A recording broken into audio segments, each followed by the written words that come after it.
In just a moment, I'm going to be speaking about mirrors, and that song began with, "Who's that guy over there standing in the mirror?" It's me.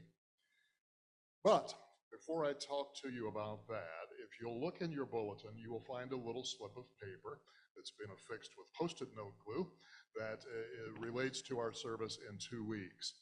And we are going to have something called You Asked For It.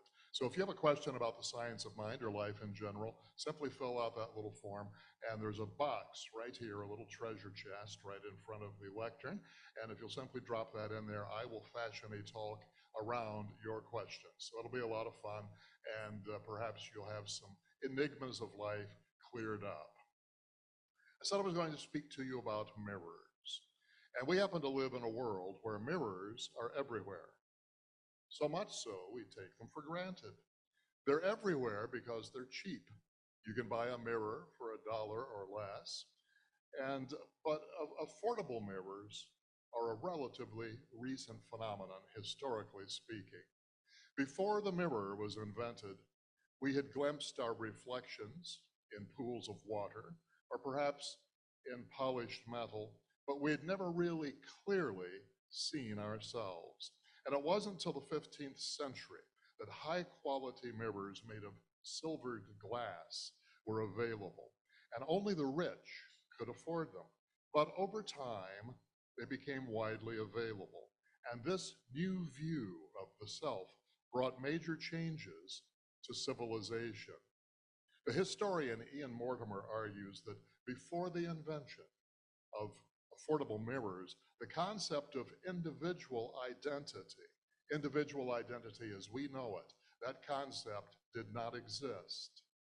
People thought of themselves as being part of a community, and our identity as a human race was tied up with the people that we knew, the place that we lived in. And as mirrors became available to the average person, society shifted. We no longer saw ourselves as drones in a hive of humanity. Seeing themselves clearly, people began to see themselves as unique. Previously, their identity had been limited to the interactions they had with people around them. And thus, individuality as we know it today did not exist. People only understood their identity in relation to groups, their household, their neighborhood, perhaps their church. So society shifted in fundamental ways thanks to the mirror. Ordinary people started recording the times and dates of their birth, something that had traditionally been reserved for nobility and royalty. And people also started to demand privacy. Instead of all sleeping together in the same room or in a hall, they started to value their own space. All of these changes due to a simple invention. And so, as we'll see, the mirror became a useful metaphor for life. Ernest Holmes said that life is a mirror and will reflect back to the thinker what he thinks into it. Most people, as we know, consider their problems to come from outside conditions. So they try in vain to change the world surrounding them, hoping that their lives will improve.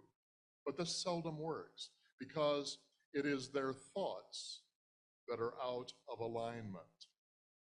It was the French novelist and diarist Anais Nin who said, "You do not see the world as it is. You see it as you are." What you hold in mind always comes to life. No one wants to experience misery, and yet we can create misery just by the thoughts, feelings, and beliefs we hold. Life is a mirror. It is a reflection that shines your image back to you for good or for ill. We all know the fairy tale of Snow White. The queen asks, "Mirror, mirror on the wall, who's the fairest of them all?" And she's outraged when the mirror says that her stepdaughter, Snow White, is the fairest. So she sets out to destroy Snow White. Wouldn't it be great if you had a mirror that could answer your questions? You could ask what is needed to create the life you desire. Or what is blocking true love from your life? Or what is your next step toward a more fulfilling career? Well, it just so happens that there is a magic mirror. Your life is your mirror. Turns out the queen was onto something. The mirror in the story was showing the queen what she would need to develop to become the fairest of them all. Snow White had all kinds of qualities that the queen lacked: kindness, humility, and patience. But because the queen wasn't willing to face her need to develop those qualities, she acted to destroy Snow White and good qualities as traits that she could develop too, and becoming more beautiful in the process. And we all do this to a degree. When we're jealous of someone, our feelings are the mirror, urging us to develop that part of ourselves that's lacking or covered over with pain. And when something a person does upsets us, our reaction holds keys to our better self. No one makes us feel angry or jealous, and our reactions are cues, signaling that something within needs to be healed or reconciled. And by using the mirror of our life to guide us, we can discover what we need to change for that healing to occur. So if you think the world is a mess, you'll look for evidence to confirm this. You might tune into the news and hear about unfortunate incidents that confirm your beliefs. However, other people claim that life is wonderful, and they attract pleasant experiences as a result. These people are not Pollyannas, but they do choose happiness over adversity. When you're stressed, the whole world seems to be in turmoil. When you're happy, life seems like a breeze. So, here we have two people living in the same world but attracting different circumstances. It's because their predominant beliefs dictate their reality. You are always shaping your world because of your conscious and unconscious thoughts. And what you call reality is really just a mirror reflecting your inner world. Among the many things that this mirror suggests is that life is neither fair nor unfair. It merely provides confirmation of your thoughts as the user, as the experiencer. Our big problem in life is that we're too busy with the job of living to really think about how we're living. Did you ever have one of those days when it seemed you got up on the wrong side of the bed? When everything that could go wrong did go wrong? What's up with that? It's a cascade of negative emotions, each one triggering another until you feel overwhelmed with an avalanche of misfortune. It's part and parcel of a too busy lifestyle. When you live your days constantly on the go, without a moment to pause and rest, one unfortunate event will tend to lead to another. So let's say your car got a flat tire, so you're late to work or late to an important appointment. Someone in the family becomes ill, and you have to take the time to deal with it. Your roof is leaking, and or your water heater is broken. Your supervisor, spouse, or friend is angry at you. Your important appointment, which you really needed, is rescheduled for a month from now. Can you relate to any of that? Well, one unpleasant event leads to another, and before you know it, the experience of life becomes about survival. Put several such days and events together, and life seems unbearable. And yet, individually, every single event is manageable if you give it the right attention. Of course, sometimes things do break or don't go according to plan, but the world doesn't create disasters on purpose just to spite you. And yes, Sometimes unpleasant events come in pairs or even triplets, but it's our attitudes and responses that characterize these things as catastrophes. So you may not have direct control over every event in your life, but you do have control about your inner state. You can change your own perception much easier than you can influence the perception of others in your world. So the bad news is, if your life mirror isn't showing what you'd like to see, it's merely a reflection of your inner world. The good news is that reflection can change. The world is your reality mirror, a mirror image that reflects who and what you are and who and what you are becoming. Now, if we've been in this teaching for a while, we know this, and yet putting it into practice is not always automatic. I read an interesting story this week about a woman in Canada who writes a self-help and personal empowerment blog. And she was telling her experience of getting her passport renewed. She writes, "It took me the longest time to find the energy to go, as I was dreading the thought of spending hours waiting in government service center in order to get my new passport. As I moaned and procrastinated about this upcoming visit, I suddenly remembered all the information that we'd been sharing on our website about being mindful and practicing gratitude.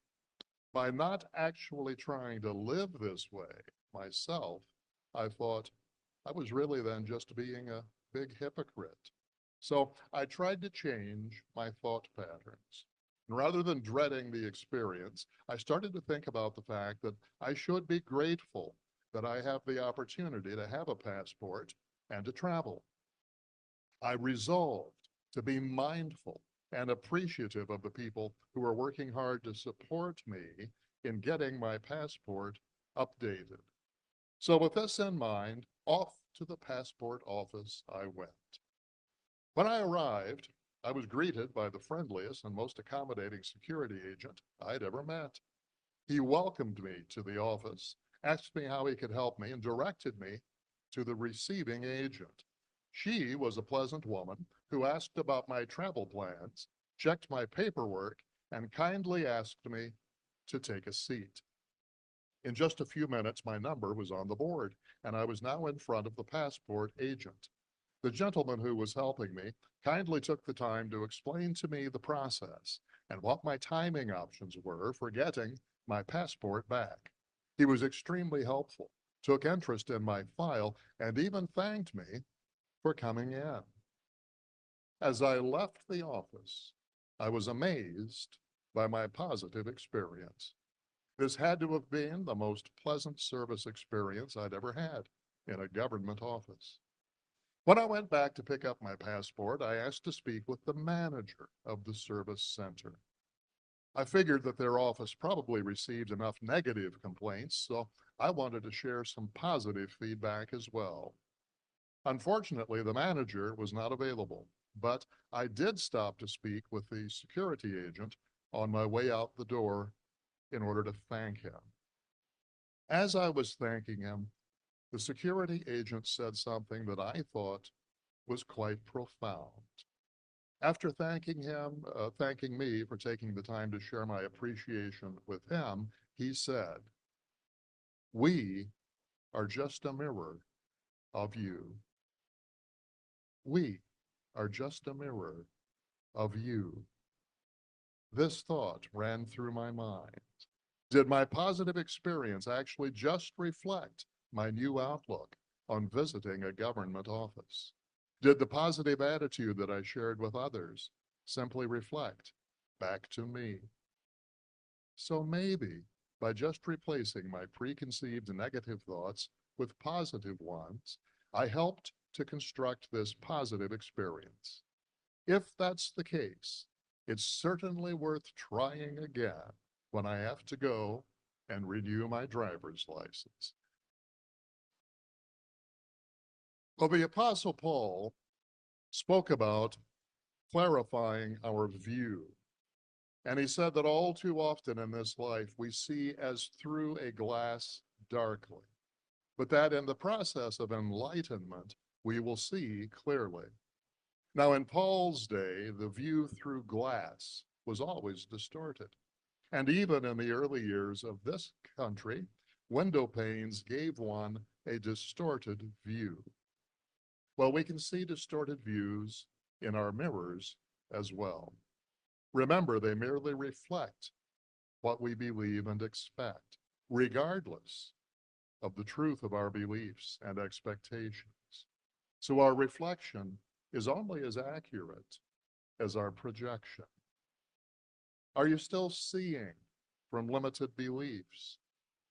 Often, we're still operating from limited beliefs based on outdated conclusions.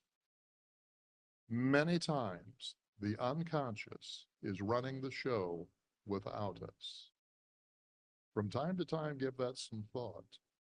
Many times, the unconscious is running the show without us.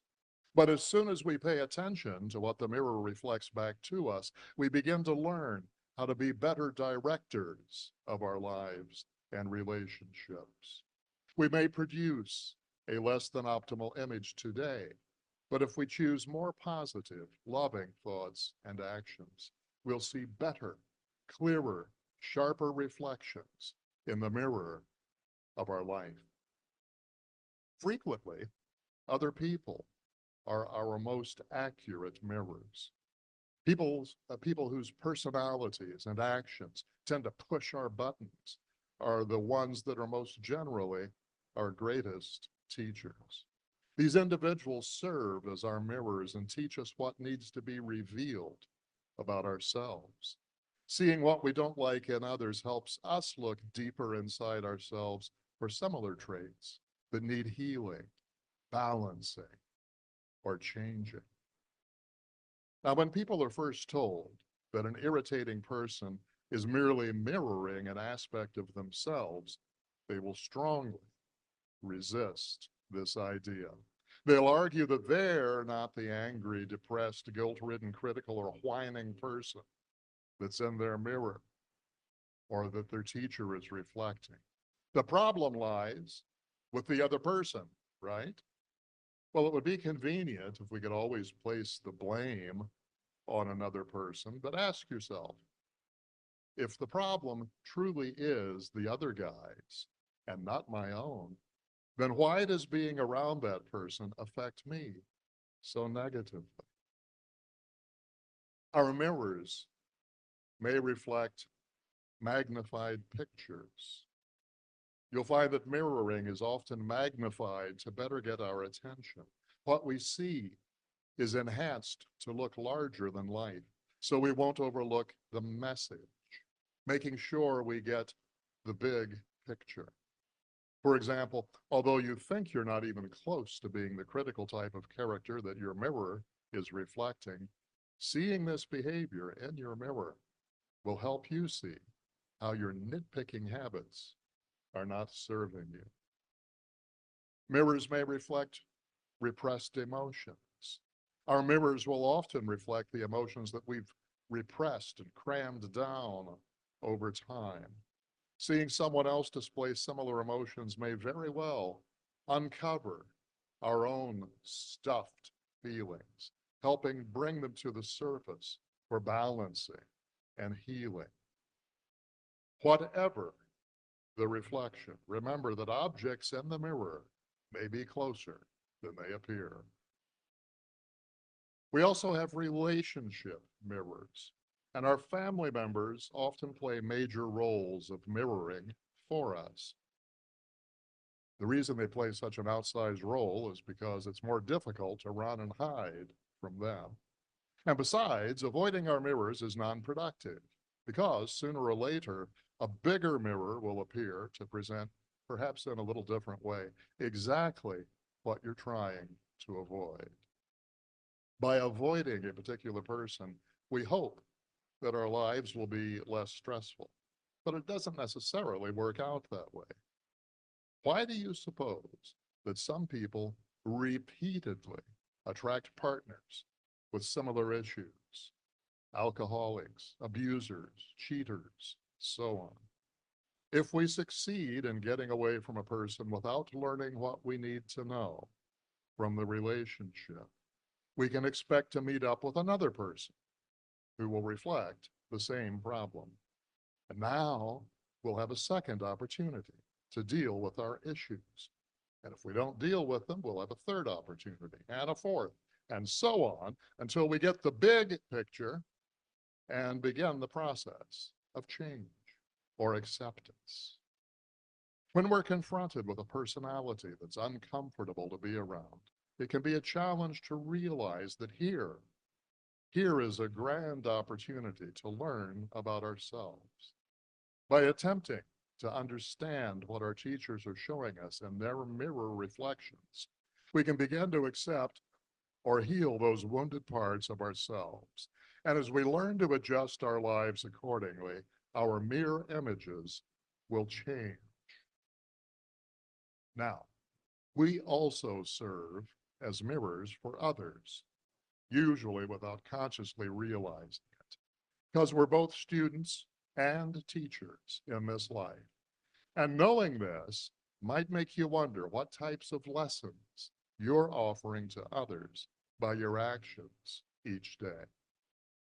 Hopefully, our teaching leads us to provide better lessons than we might otherwise give. Now, fortunately, you don't have to wonder if this mirror theory of life works. You can put it to the test. If your reality mirror reflects broken or unhappy relationships, then you likely don't have a good relationship with yourself. You're probably missing self-appreciation and self-respect. If your reality mirror reflects sadness, illness, or loss, remember that that's simply a projection of what's going on inside. You cannot change the picture in the mirror by directly influencing the image there. That's just a reflection. You can only change the internal, that part of you which projects the image. Look at your reality mirror and observe what you like and dislike. And then look at your inner state and observe how the same aspects reflect in your consciousness. Keep what you like and forget what you don't. Instead, define what you would like to have. So if you wish for more happy people around you, start with yourself. Smile on purpose. Be kind to yourself and to everyone else, and exercise gratitude. Commit to happiness and cultivate it every single day. And in time, you'll observe more happy people in your world. If you wish to live in a supportive community, focus on being kind to yourself, and then go out and spread that kindness around. With time, you will see how the community blossoms. It all comes down to being the change you want to observe in the world. Give and receive. It's a circulation of value, of exchange, of blessings. As within, so without. Consciously using our mind as a mirror is a powerful tool. Through mindfulness and attentive observation, we can create meaningful change. And at the same time, we have a fun way to learn and grow. Our life is a mirror, and whatever makes up our life now is directly linked to our past and present thoughts, emotions, decisions, beliefs, mistakes, and so on. If we're willing to take a serious look, our life and everyone in it will show us what we need to change to grow and live more fully. Observe and listen to what the mirror of your life is telling you, and then take action to create a life that you love. Michael Jackson recorded a song called "The Man in the Mirror," And it was actually based on a poem. It was written decades ago by a composer and radio personality named Dale Winbrow. You may have heard it, but its message still resonates today. It's called The Man in the Glass. When you get what you want in your struggle for self, and the world makes you king for a day, just go to the mirror and look at yourself and see what that man has to say. For it isn't your father or brother or wife whose judgment upon you must pass. The fellow whose verdict counts the most in your life is the one staring back from the glass. Some people may think you're a straight shooting chum and call you a wonderful guy, but the guy in the glass says you're only a bum if you can't look him straight in the eye. He's the fellow to please, never mind all the rest, for he's with you clear up to the end. And you've passed your most dangerous, difficult task if the man in the glass is your friend. You may fool the whole world down the pathway of life and get pats on the back as you pass, but your final reward will be heartaches and tears if you've cheated the man in the glass. Don't try to change the image in the mirror. That's a recipe for frustration. It's what happens every time you fight the circumstances of your life instead of dealing with the causes of your circumstances. It's not about working on the person in the mirror. It's the person in front of the mirror who decides. And when the person in front of the mirror changes, the person inside the mirror will follow suit. This happens inexorably by law. So the next time you look into that marvelous mirror we call life, know that what appears there speaks intimately and accurately of you as creator. And then, if you desire to change, take control of your thoughts, your feelings, and your beliefs. What you are inside will ultimately be projected outside, as within, so without. The mirror of life is perfect, and it's dependable. It is there for your use. Use it as your magic window to the best life has to offer. Don't try to change the mirror. Change yourself. And the best news, you can't do it wrong because you are a divine product. And because of that, you are a reflection of perfection. And so it is.